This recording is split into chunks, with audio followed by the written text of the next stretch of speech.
Hey friends! For today's video, I am going to share my reflections. Like, dili pwede. Chares. Nag-reflect ko and I realize how how blessed am I. Am I? Sama ni, uy! How blessed I am to live in this world, to live in this life. I want to remember this day. And by the way, ako ni siyang i-post sa YouTube because I really want to remember this day na, and also kanang mabalik na kog lantaw nga blessed kay ko to live this life.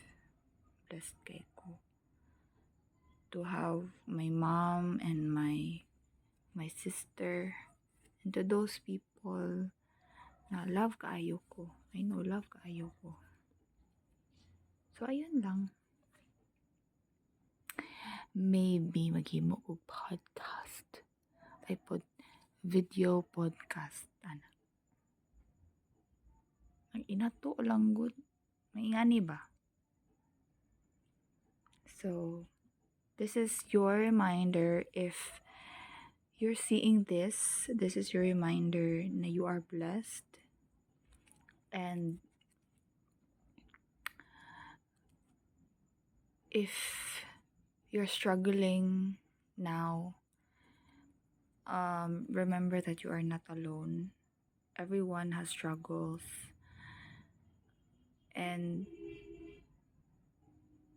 just show up for yourself. And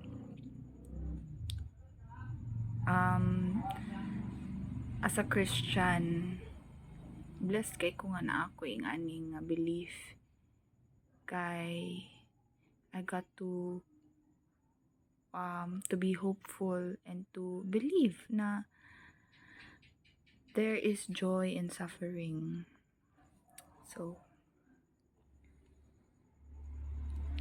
wala na ko kay na ko naka-reflect lang ko kay